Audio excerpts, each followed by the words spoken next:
AP ఇప్పుడు Maoist free state గా మారిందని డీజీపీ హరీష్ కుమార్ గుప్తా తెలిపారు. మావోయిస్టు పార్టీ కేంద్ర కమిటీ సభ్యుడు, ఏఓబీ స్పెషల్ జోనల్ కమిటీ కార్యదర్శి చెల్లూరు నారాయణరావు అలియా సోమనాథ్ తన ధనంతో కలిసి ఏపీ పోలీసుల ఎదుట లొంగిపోయారు. నారాయణరావుకు ప్రభుత్వం తరఫున 25 లక్షలు ఇస్తున్నామని డీజీపీ స్పష్టం చేశారు. మిగతా మావోయిస్టులకు 24.20 లక్షలు ఇస్తున్నట్లు తెలిపారు. వీరందరికీ ప్రభుత్వం తరఫున అన్ని రకాల బెనిఫిట్స్ ఇస్తామని చెప్పారు.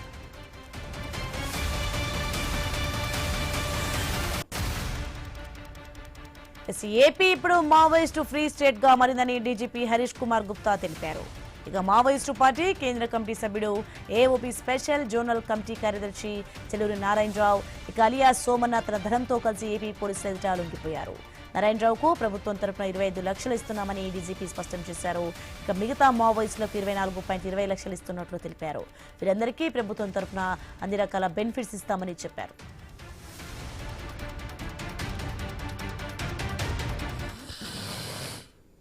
స్వాగతం అనేటువంటిది మరొక సందర్భంగా మన మిత్రులందరికీ కూడా తెలియజేస్తూ ముగిస్తున్నాను. పార్టీ సిద్ధాంతాల ప్రకారం ఇందాకలు నడుచుకుంటూ వచ్చారు. మీరు పార్టీ సిద్ధాంతాలు కరెక్టా లేకపోతే తప్ప?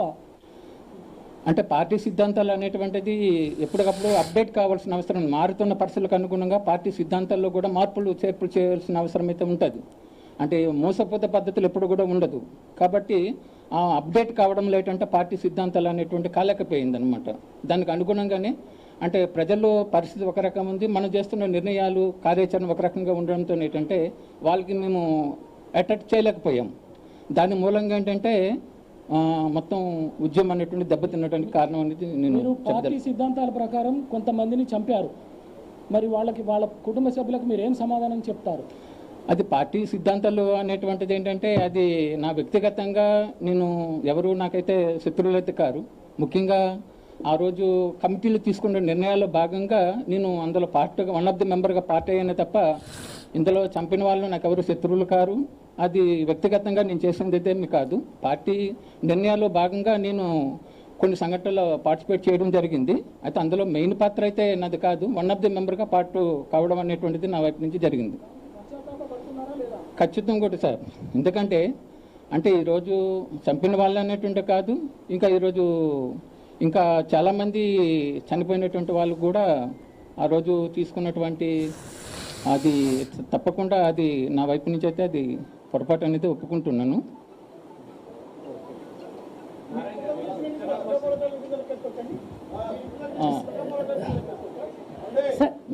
ఏంటి సార్? Okay sir. సార్ నేను సార్ అయ్యో నేను ఏంటి సార్ ఇస్మాయి ఎన్కౌంటర్ అన్నట్టుగా, ఎన్కౌంటర్ అనేది ఒక సంఘటన సార్. కానీ ఈరోజు పార్టీ ఇంతగా అంటే మొత్తం దెబ్బతినడానికి కారణం ఇజ్మాయిల్ సంఘటన ఒకటే కాదు, పార్టీ రాజకీయ సైద్ధాంతిక నిర్మాణ దీంట్లోనే సమస్యగా మనం చూడాలి తప్ప ఒక ఎన్కౌంటర్ తర్వాత ఏదో జరిగినంత మాత్రాన పార్టీ భయపడి వచ్చేయడం అనేటువంటిది కాదు. ముఖ్యంగా తను తీసుకున్నటువంటి నిర్మాణ రాజకీయ ఎత్తుగడలు ఏవైతే ఉన్నాయో అవి సరైన టైంలో తీసుకోకపోవడం మూలంగా జరిగినటువంటిది. Thank you sir. మళ్ళొక సందర్భంలో మీకు అందరికీ కలిసి తప్పకుండా అటెండ్ అవ్వడానికి ప్రయత్నం. Thank you sir. సార్ ఇప్పుడు గతంలో మావోయిస్టులు షెల్టర్ జోన్గా విజయవాడ ఎంచుకున్నారు. ఇప్పుడు ఉగ్రవాదులకు కూడా షెల్టర్ జోన్గా ఏర్పడింది. ఇటీవల చాలా మందిని అదుపులో తీసుకున్నారు కదా సార్. అది కరెక్ట్ ఇంటర్ప్రిటేషన్ కాదు.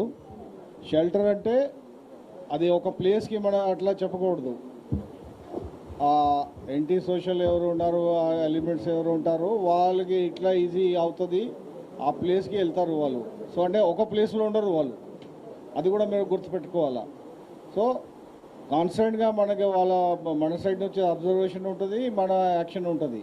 సో ఒక ప్లేస్కి విజయవాడలో షెల్టర్ ప్లేస్ మారింది, అది కరెక్ట్ ఇంటర్ప్రిటేషన్ కాదు.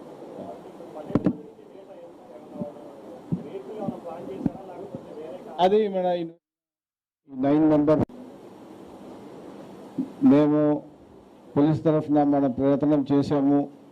ఎక్స్చేంజెస్ ఆఫ్ ఫైర్ అయినాయి, సిలిండర్స్ అయినాయి, అట్లాగే అరెస్టులు కూడా అయినాయి. సో ఈ రోజుతో ఈ మొత్తం ఒక లెఫ్ట్ వింగ్ ఎక్స్ట్రీమిజం ఆంధ్రప్రదేశ్లో ఒక ఎండ్కి వచ్చినట్టుగా చెప్తున్నాము. ఈ క్రమంలో చాలామంది కృషి చేశారు, సొసైటీ చేశారు, గవర్నమెంట్ డైరెక్షన్స్ ఉన్నాయి. ముఖ్యంగా మన ఎస్ఐబి ఇంటెలిజెన్స్ చాలా మంచి పని చేసి ఈ మన స్పెషల్ ఫోర్సెస్ గ్రే హౌండ్స్ కానీ స్పెషల్ పార్టీస్ కానీ అందరు పనిచేసి ఈ ఒక ఎండ్కి తీసుకొచ్చాము. ఈరోజు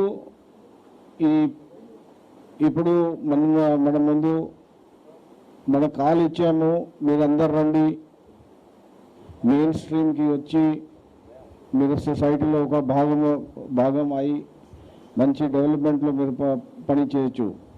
సో ఆ కాల్ మేరకు ఇప్పుడు ఉన్న ఈ 9 మెంబర్స్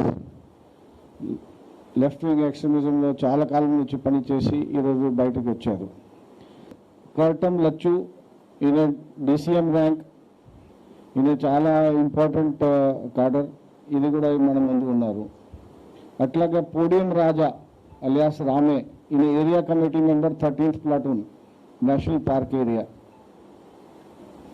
ఇంకొక కర్టం ఆద్మే అలియాస్ నంగి, ఈయన మెడికల్ టీమ్ మెంబర్ PLJ బెటాలియన్లో ఉన్నారు, ఈయన కూడా మన ముందు ఉన్నారు.